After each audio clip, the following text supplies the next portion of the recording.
Good afternoon and welcome to Meher Capital's Q3 Investor Q&A. My name is Jack Winchester. I'm an analyst here at Meher Capital, and I'm joined obviously by Aziz Al-Naim, Portfolio Manager, and Aubrey Brocklebank, the Deputy Portfolio Manager and Senior Analyst. We've released our investor letter already, so this is more of an interactive Q&A. And the first question coming in, I don't know who wants to address this, but is the new liquidity schedule of the fund live? Okay, before I answer that, I just want to point out that we're using a slightly different format than last time. You will be able to ask a question, I think, live, should you choose to, but you can always type it into the chat as well. And as always, to point out that this is recorded and it'll be on our YouTube channel later. To answer the question on the dealing window, yes, it is open now. So it'll be every 2 weeks going forward. And if you go to the Meher Capital website and go to the investor section, there's a fund info tab, and you'll see both the dealing schedule for the next 12 months and the cutoffs for each one of these dealing schedules, dealing dates, whether it's for documents or cash transfers. Okay, that's great. Thank you. We've had a bunch of questions about Facebook. And I suppose one way of stating the question is, I don't know who wants to take this one, but is Meta a 4-letter word? I don't know. Aubrey, do you want to take this one? Okay, well, so let's start off then with some book recommendations. I suggest you all go and read some Neal Stephenson. He's a really famous science fiction writer at the moment, and two books I've really enjoyed of his are Seven Leaves and Dodge. And in the latter one, he talks a bit about the metaverse, but he actually talked about the metaverse first in a book in 1992 called Snow Crash. So this isn't really a new concept. And in all that I've read, I wonder why Facebook is the natural winner. But I guess when I was born, you'd be wondering who's going to win the desktop revolution, and you probably wouldn't have predicted William Gates III. You may have wanted to see IBM or Cisco or all the people there who were spending the equivalent of billions of dollars on R&D, but they were disrupted by a guy in the garage. And I wonder if that's what's going to happen today, because actually throughout all of history, and actually another book you may want to read is Engines That Move Markets by Sandy Nairn. And again, sort of, we all give the example of the automobiles, the number of automobile companies, but actually this has just been repeated so many times. When you have these new technologies and these shifts in platform, picking a winner is nigh on impossible. And the person that looks like they're the standout winner at the beginning of the race seldom is actually the winner at the end, and is seldom a good investment. So, who knows what the future is going to be? But I'd like to stick to things which are perhaps a bit more predictable for investing. And when it comes to science fiction, I'm quite happy to read all about it and enjoy it there. But that's where my enjoyment from Meta will come from the foreseeable future, I think.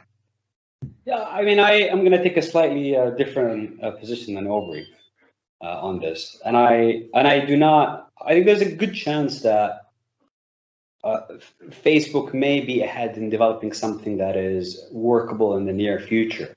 I think what I don't disagree with Aubrey about, and I think where our kind of views converge, is often you will see someone be the first to market, and it could be Facebook first to market. But we don't know what's the business model in this metaverse. What kind of monetization is going to happen? Is it advertising based? Does it even mean that the same person who has access to the advertisers is the same person who's going to sell it in this new format?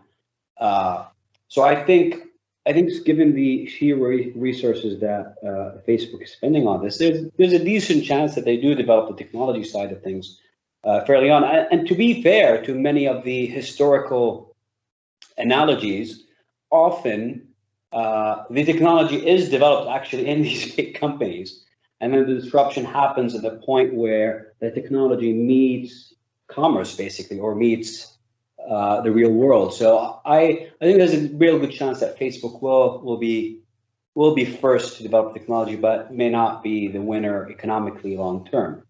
My issue with Facebook is manyfold, and I mean, we've talked about this in the past, but I do think that the timing of the name change, for example, is very convenient, and among other things. But regardless, I think what they are doing is relevant to businesses across the world, to businesses that we invest in. And I mean, every company that we own probably advertises on Facebook. So we do keep an eye on these developments and what's happening.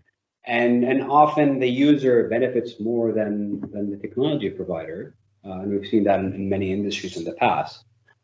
So I do look at this with a lot of interest. I mean, we've talked a little bit about, and when I played around with the Oculus over the summer and ended up buying one, and I think there's a lot of interesting stuff that's happening there that has a lot of implications. And we know in the example of Oculus that some of our companies were using it. UPS was using it, J&J was using it for training. And so there are real world applications already for some of these things. Even if we don't own the company that owns the technology, we could benefit from the companies that we own. I see. So the technology may be coming along, but the business model or the way to monetize that is still in development. Yeah, I think that's always the case with new technology. Also, the other thing is there is another way to monetize it, which is to identify where they're spending all these billions. You know, they're hiring a huge number of people. Well, what's that going to mean? Is that going to mean they need to buy more chairs? Does that mean they need more infrastructure in California? There are 101 ways you can start to play mega capex spends, you know, which have nothing to do with the technology itself. You know, maybe the chairs is the best thing, but you know, 'cause it's a lot of capex to play with, isn't it? Exactly. That's great. Well, I believe we're through the questions we have. Of course, for full commentary, we have the Q3 letter, but I think that probably brings us to the end of the Q&A today, unless I'm going to make sure there's anything in the chat. I mean, yeah, I think we're through on the chat.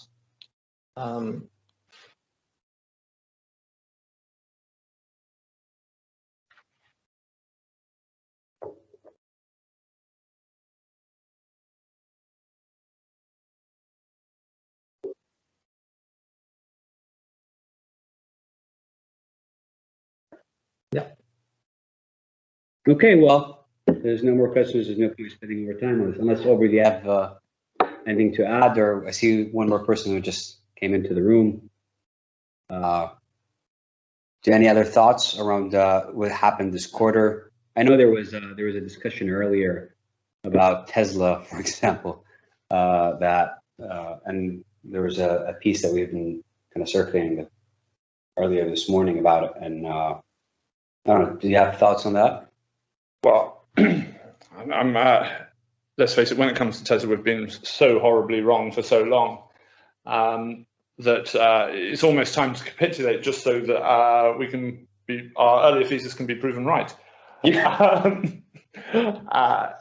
No, I mean, you know, it has been, I think, a challenging market in many ways, especially when you have things that in traditional terms don't seem to make a huge amount of sense. You know, and it's not just Tesla, it's the NFTs, Bitcoin, a whole host of things. And, you know, but maybe it does make sense, you know, viewed through, you know, the world of the metaverse. And when I say that, I don't mean it actually makes sense, but what I really mean is sometimes you get bubbles which are necessary to drive CapEx, to drive progress through to that next level. And you do see, when you have these technological shifts, some really crazy behavior, but turns out that's actually necessary to get us over that hump, you know, because you often need that huge spend to get there. And, you know, we've talked about the Facebook CapEx, but, you know, it's not just Facebook, it's also TSMC, Samsung. There are huge amounts of money being spent on driving technology forward at the moment. And maybe that just throws up a whole load of stuff that we think crazy that only 30 years from now we're going to go, okay, I now see how that starts to make sense. But because you saw that in the dot-com bubble, you saw a lot of crazy things that, they were crazy, but actually they weren't that crazy. In retrospect, they're just never going to make money at the time. And maybe that's where we are now. Yeah, I think that makes a lot of sense. And often when we talk about something, we talk about things in black and white language, and we say this is a bad idea, this is a good idea. But the reality is there's always a distribution of outcomes. And the definition of good idea is one where they probably, on average, or there's a high likelihood of a certain outcome coming out. That doesn't mean that the low probability outcome cannot happen. It can still happen. So, so I think that's, maybe I'm hedging my bets here, but I think that's the